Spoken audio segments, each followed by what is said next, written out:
नमस्कार दोस्तों, गुरुशरण क्लासेज के ऑनलाइन प्लेटफॉर्म पर आप सभी का हार्दिक स्वागत है। अभिनंदन। कल अपने सीईटी जो स्नातक स्तर की जो सीईटी है उसका नोटिफिकेशन आउट हुआ है, तो उसके बारे में आज हम देखते हैं कि कौन कौन सी भर्तियां तो सीईटी के तहत हैं, कौन सी भर्तियां सीईटी के बाहर हैं, और जो सीईटी का जो क्राइटेरिया वो क्या क्राइटेरिया होगा, और क्या ऋणात्मक अंकन होगा या नहीं होगा, तो इसके बारे में आज हम देखते हैं। तो राजस्थान सीईटी 2024 ग्रेजुएशन लेवल की जो सीट है उसका नोटिफिकेशन आउट हुआ है, तो उसके बारे में आज हम संपूर्ण जानकारी देखेंगे। तो देखिएगा, पहले तो ये देखते हैं कि फॉर्म कब से कब तक भरे जाएंगे।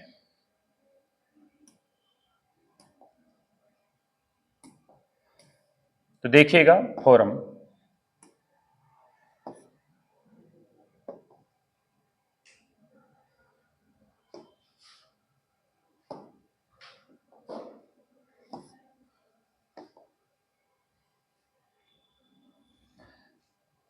देखिएगा फॉर्म की जो डेट होगी वो आज हो गई अपनी 7 अगस्त। तो 9 अगस्त से इसके फॉर्म चलेंगे।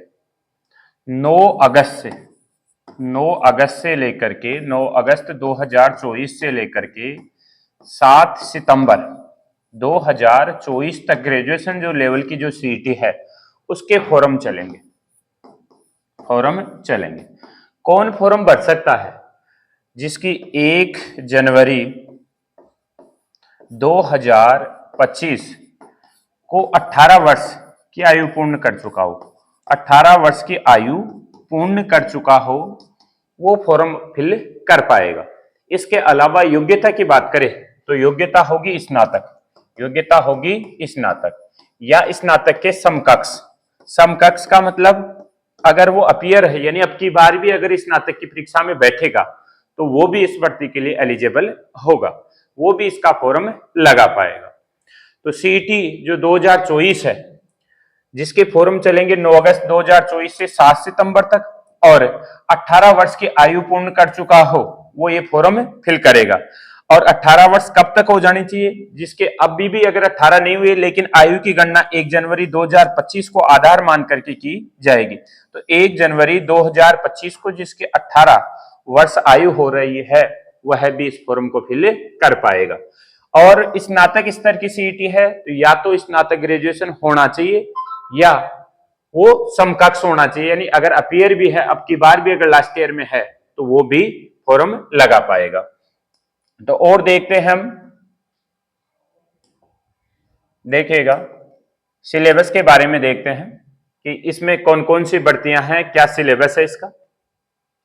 तो देखिएगा इसके अंदर अगर देखा जाए तो देखो, राजस्थान अभियांत्रिकी जो अधीनस्थ जो ये प्लाटून कमांडर और जिलेदार, इनके जो पद हैं अब की बार कौन कौन सी भर्तियों को सीईटी के तहत और जोड़ा है। तो देखो ये पहले से थी, ये भर्ती पहले से थी। नई कौन कौन सी भर्तियों को जोड़ा है वो देखते हैं। देखिएगा ये पहले से पद थे, ये जिलेदार के, पटवारी के पिछली जो सीईटी आई थी उसमें भी ये शामिल थी भर्तियां। कनिष्ठ लेखाकार, तहसील राजस्व लेखाकार, महिला अधिकारिता, पर्यवेक्षक, उप जेलर, छात्रावास अधीक्षक, ये भर्तियां तो पिछली भर्तियां में भी सीईटी के तहत ही हुई थी। लेकिन ये जो नीचे वाली जो 3 भर्तियां हैं, पटवारी की, ग्राम विकास अधिकारी की और कनिष्ठ लेखाकार की, ये जो भर्तियां हैं इन भर्तियों को अब पहली बार ही जोड़ा है। और ये भर्तियां ही सबसे बड़ी भर्तियां आपको देखने को मिलेंगी इस सीईटी के तहत। लगभग पटवारी की जैसे कि 1900 और कुछ पदों की तो यानी 1900 प्लस पदों की तो अभी वित्तीय स्वीकृति मिली है और 3000 की पहले से मिली हुई है। तो लगभग ये मान सकते हो कि 5000 के समथिंग पटवारी की भर्ती आपको इस सीईटी के तहत देखने को मिलेगी। और ग्राम विकास अधिकारी के मान सकते हो आप 3000 के समथिंग, क्योंकि 2 साल हो गए ग्राम विकास अधिकारी को भर्ती आए हुए, जिसको पहले हम ग्राम सेवक बोलते थे, वो भर्ती आए हुए, या ग्राम सचिव जिसको बोलते थे, वो भर्ती आए हुए लगभग 2 साल हो गई। तो अब की बार इसमें भी लगभग ये मान करके चलो कि 3000 के समथिंग पद आपको देखने को मिलेंगे। तो ये दोनों की दोनों भर्तियां ही बड़ी भर्तियां हैं, और ये दोनों भर्तियां अब की बार पहली बार ही इस सीईटी के तहत होंगी। तो आपको ये बड़ी भर्तियां आपको यहां से देखने को मिलेंगी सीईटी के तहत। देखिएगा और आगे, तो पात्रता परीक्षा स्नातक स्तर के संबंध में है, ये मैंने आपको बताई।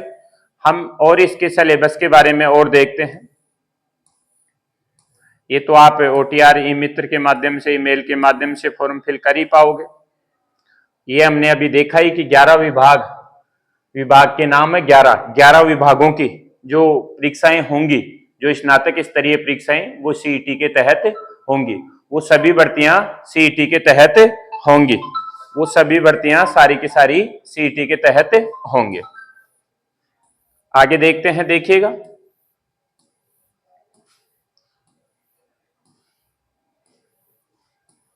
ये आप अपने टेलीग्राम है गुरुशरण क्लासेज, हाँ गुरुशरण क्लासेज से आप डाउनलोड कर सकते हो। देखिएगा, वन टाइम रजिस्ट्रेशन किया हुआ है तो आपके दोबारा से आपको फॉर्म के पैसे भी देने की आवश्यकता नहीं है। देखो क्या सिलेबस होगा। देखो 150 प्रश्नों की संख्या होगी और कुल 300 अंकों का होगा। प्रश्नों की संख्या कितनी होगी? 150। 300 कुल अंक होंगे और 3 घंटे का समय मिलेगा। और इसी के तहत अब की बार एक 5वां विकल्प भी दिया जाएगा, तो उस विकल्प को भरने के लिए आपको एक्स्ट्रा समय दिया जाएगा। एक्स्ट्रा क्या दिया जाएगा? समय आपको दिया जाएगा। तो देखिएगा अब की बार देखिएगा एक और चीज, देखो यहां पे एक और देखते हैं। देखो गलत उत्तर के लिए परीक्षाओं को 1/3 अंक काटा जाएगा। 1/3 अंक पहली बार ही इस पात्रता भर्ती में काटा जाएगा। एक तरह की पात्रता भर्ती है। अगर हम राजस्थान की मान लो, चाहे केंद्र की मान लो, किसी भी पात्रता भर्ती की बात करें तो उसमें ऋणात्मक अंकन नहीं होता है। जैसे पीछे वाली भर्तियों में भी कोई ऋणात्मक अंकन नहीं था। या हम इसके अलावा जैसे कि रीट की बात करें, रीट में कोई ऋणात्मक अंकन नहीं है पात्रता के अंदर। और रीट के अलावा नेट मान लो, कोई सी भी भर्ती मान लो जिसमें कि पात्रता पहले हो रही है, तो किसी भी पात्रता के अंदर ऋणात्मक अंकन नहीं है। लेकिन अब की बार सरकार ने पहली बार ही विभाग ने 1/3 अंकन काटा जाएगा। और अब इस समय बोला गया है जब अपने पास में केवल 50 दिनों का समय है, तो आप इसको सीरियस लेकर के तैयारी करें। 50 ही दिन तो शेष है और 1/3 ऋणात्मक अंकन होगा। जैसे कि हम सेकंड ग्रेड देखे, जैसे उससे पहले हम कनिष्ठ लेखाकार जो कंप्यूटर अनुदेशक के पद आए थे उनमें देखा जाए तो उनमें केवल पोस्टों जितने भी 40% पास मार्किंग के अपने पास में विद्यार्थी नहीं मिले। तो सरकार की ये मंशा है, या ये मान सकते हो विभाग ये चाहता है कि हमें जितने पद चाहिए, जो प्री मैन, जैसे पटवारी ग्राम सेवक की मुख्य भर्तियां आएंगी तो उनकी प्री और मैन 2 भर्तियां होती थी, जो 15 गुना की जो लिस्ट निकलती थी, वो यहाँ पे अपने पास में विद्यार्थी ही 15 गुना बचेंगे। अगर आप इसको सीरियस नहीं लोगे तो 1/3 माइनस मार्किंग कम नहीं है। 40% पास मार्किंग लाना इतने बड़े सिलेबस के साथ में, ये RAS प्री से भी 3 गुना सिलेबस है। RAS प्री से 2 गुना तो मान लो कि भाई 2 गुना तो है ही है उसे। RAS प्री से 2 गुना सिलेबस है और उसमें 40% लाना, और वो भी किसके साथ में? 1/3 के साथ में। तो ये मान करके चलना कि ये मुख्य भर्ती परीक्षा की तरह ही आप तैयारी करना। केवल पात्रता समझ करके आप तैयारी करोगे तो पास नहीं हो पाओगे। तो देखिएगा हम सिलेबस के बारे में देखते हैं। सिलेबस देखिएगा पाठ्यक्रम के अनुसार, ये भारतीय राष्ट्रीय आंदोलन पर विशेष बल के साथ में राजस्थान और भारत का इतिहास, राजस्थान और भारत का इतिहास। तो देखिएगा, अब भारतीय इतिहास की महत्वपूर्ण घटनाएं 19वीं 20वीं शताब्दी में सामाजिक जो सुधार आंदोलन हुए, वो भारतीय राष्ट्रीय आंदोलन, विभिन्न अवस्थाएं, इनमें देश क्षेत्र में योगदानकर्ता एवं उनके योगदान। 1857 की क्रांति में राजस्थान का योगदान, राजस्थान में जनजाति व किसान आंदोलन और राजनीतिक जनजागरण एवं प्रजामंडल आंदोलन। तो प्रजामंडल भी आपको यहां से देखो, इसमें देखो केवल भारत ही नहीं है, इसमें आधे टॉपिक राजस्थान के हैं। जैसे यहाँ पे जैसे ये पूरा का पूरा ही टॉपिक राजस्थान का ही है। ये टॉपिक भी जैसे कि आधा राजस्थान का है, आधा भारत का है। और ये नेहरू, यहां से पिछली बार 2 क्वेश्चन आए थे, तो अब की बार भी क्वेश्चन आएंगे, 100% है। तो ये छोटा सा टॉपिक है, वैसे बड़ा नहीं है, तो आप हर टॉपिक को सीरियस मान करके तैयारी करें। नीचे देखिएगा, राजस्थान का इतिहास, कला, संस्कृति, साहित्य, परंपरा और विरासत। तो ये आपके आर्ट और कल्चर है। तो यहां से स्नातक स्तरीय में तो देखो प्राचीन सभ्यताओं में भी नाम दे रखा है आपको, मुख्य मुख्य सभ्यताओं के। जैसे आप 10+2 पढ़ोगे तो वहां पे तो केवल सभ्यता टॉपिक ही है, यहाँ पे तो आपके सभ्यताओं के नाम ही है। एक तरह से छोटा कर दिया टॉपिक को, कालीबंगा, आहाड़, गणेश्वर, बालाथल और बेराट, तो मुख्य मुख्य टॉपिकों के नाम है यहाँ पे। तो ये आपका आर्ट और कल्चर है। इसी के अलावा आगे देखिएगा,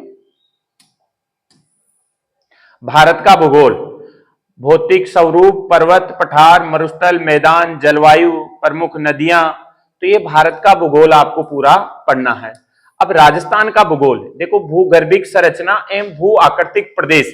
जैसे राजस्थान की स्थिति और विस्तार की बात नहीं कर रहा है, राजस्थान की स्थिति और विस्तार इसलिए नहीं बता रहा है, जैसे कि अपना स्थिति और विस्तार के संदर्भ में, जैसे कि अभी हाल ही के अंदर जिले नहीं बन गए, तो वो सीमाओं वगैरह के आंकड़े अभी नहीं आए।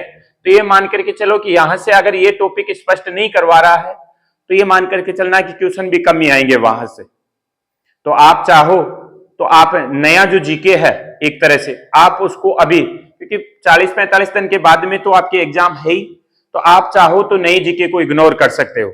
देखो, भूगर्भिक संरचनाएं, भू आकृतिक प्रदेश, प्रदेश तो दे दिए हैं कि चारों के चारों हमें भौतिक प्रदेश पढ़ने तो हैं, पर वो किस कालक्रम में बने, उनकी क्या संरचना है, वो तो हमें संपूर्ण पढ़ना है। लेकिन अंदर से स्थिति और विस्तार से संबंधित आपके प्रश्न नहीं आएंगे यहाँ पे। इस टॉपिक का मतलब ये है, वरना अपना पहला ही टॉपिक होता है कि राजस्थान की स्थिति और विस्तार, तो ये टॉपिक होगा। अगले देखिएगा, जलवायु दशाएं, मानसून, ये सारा का सारा भारत का भूगोल होगा। इसके अलावा भारतीय राजनीतिक व्यवस्थाएं, राजस्थान पर विशेष बल के साथ में, भारत की अर्थव्यवस्था, भारत की अर्थव्यवस्था, इसके अलावा राजस्थान की अर्थव्यवस्था, विज्ञान एवं प्रौद्योगिकी और तार्किक विवेचन एवं मानसिक योग्यता, यानी पूरी रीजनिंग। रीजनिंग के ज्यादा टॉपिक है, मैथ के तो केवल कुछ ही टॉपिक है। मैथ के तो जैसे एवरेज है, रेशियो है, एरिया है, क्षेत्रफल है, त्रिभुज का है, वर्ग का है, तो कम ही है। परसेंटेज, सिंपल, कंपाउंड इंटरेस्ट, ये नाम मात्र के 6 से 7 टॉपिक है मैथ के अंदर। तो बाकी रीजनिंग का तो पूरा ही मान सकते हो, रीजनिंग ज्यादा है, मैथ कम है। इसी के तहत हिंदी के टॉपिक है, इंग्लिश के टॉपिक है, और कंप्यूटर भी आएंगे, तो कंप्यूटर के भी 4 टॉपिक है। वैसे एमएस ऑफिस दे दिया तो लगभग कंप्यूटर पूरा ही दे दिया, और करंट के भी प्रश्न आपको देखने को मिलेंगे। तो ये अपना सिलेबस है। सिलेबस में राजस्थान भी है, भारत भी है, हिंदी भी है, इंग्लिश भी है, कंप्यूटर भी है, विज्ञान भी है, और रीजनिंग भी है, मैथ भी है, संपूर्ण टॉपिक है, सभी सब्जेक्ट हैं। और 40% पास मार्किंग है। SC ST के लिए, उनके लिए 5% का जो छूट का जो क्राइटेरिया, वो क्राइटेरिया है। तो अब अगर मोटे मोटे शब्दों में बात की जाए तो देखिएगा, मैंने क्या बताया कि भाई CET जो एग्जाम है उसका फॉर्म तो कब से चलेंगे, तो मैंने कहा कि 9 अगस्त से। कब तक चलेंगे? 7 सितंबर तक। कौन भर सकता है? जो 18 वर्ष की आयु पूर्ण कर चुका हो। कब तक? 1 जनवरी 2025 तक। 1 जनवरी 2025 तक 18 वर्ष की जो आयु पूर्ण कर चुका है वो फॉर्म फिल कर सकता है। योग्यता की बात करें तो स्नातक, योग्यता की बात करें तो स्नातक या स्नातक के समकक्ष। समकक्ष का मतलब अब की बार अगर अपीयर भी है तो वो भी इसमें फॉर्म फिल कर सकता है। परीक्षाओं का पता है, 22 सितंबर के अंदर ही परीक्षाएं होंगी। 25 सितंबर से लेकर के 28 सितंबर तक परीक्षा होगी, तो मुश्किल से 50 दिनों का समय है। हालांकि जो अधीनस्थ बोर्ड के जो अध्यक्ष हैं उन्होंने पहले से ही डेट क्लियर कर रखी थी, तो ऐसा नहीं है कि भाई ये तिथियां अभी जारी की हैं। तिथियां जारी किए हुए तो 2 से 3 महीने हो गए, पर मैंने कहा कि ये कम समय है, क्योंकि माइनस मार्किंग करने के पश्चात अभी इतने बड़े सिलेबस को और उसमें 40% लाना अपने आप में एक बड़ी बात है। तो ऐसा नहीं है कि भाई 40% ऐसे ही आ जाएंगे, क्योंकि ऋणात्मक अंकन होने की वजह से 40% के लिए आपको मेहनत करनी पड़ेगी, सीरियस तैयारी करनी पड़ेगी। अगर आप इसको केवल सीईटी को ऐसे कि भाई पात्रता है हो जाएगी ऐसे सोच के पढ़ोगे तो अब की बार पिछली बार से भी ज्यादा भर्तियां स्नातक स्तरीय भर्ती में आपको देखने को मिलेंगी। जैसे कि पटवारी, ग्राम सेवक की दोनों ही बड़ी भर्तियां आपको देखने को मिलेंगे इसमें। तो आप इसकी सीरियस होकर के तैयारी और फॉर्म बगैर समय गवाए आप फॉर्म फिल करके इसकी तैयारी करें। अपने यहीं पे जो गुरुशरण जो क्लासेज है खेजरोली के अंदर, वहां पे बृहस्पतिवार से 8 तारीख से 8 अगस्त से नया बैच शुरू होगा सुबह 7 बजे सुबह, और वो बैच चलेगा। उसमें 9 घंटे की क्लासें होंगी और क्रैश कोर्स के तौर पे 45 दिन के अंदर कोर्स आपका कंप्लीट करवाया जाएगा। तो 8 अगस्त से क्लासें कंप्लीट होंगी और आपको ये मान करके चलना कि 20 से 22 या 23 सितंबर तक हम अपना या आपका जो कोर्स है वो कंप्लीट करवाएंगे, और नया कोर्स या नया जो बैच है वो हम कल से प्रारंभ करेंगे। तो आप गुरुशरण क्लासेज में नई बैच में ज्वाइन हो सकते हो। 8 अगस्त 7:15 बजे से ये बैच चलेगा और 8 से 9 घंटे रोज इसमें क्लासें होंगी, और क्रैश कोर्स के तौर पे अगर 9 घंटे भी नहीं तो 10 घंटे भी लगाएंगे, पर आपका 20, 21, 22 तारीख तक हम आपका कोर्स कंप्लीट करवाएंगे। Thank you. जय हिंद, जय भारत।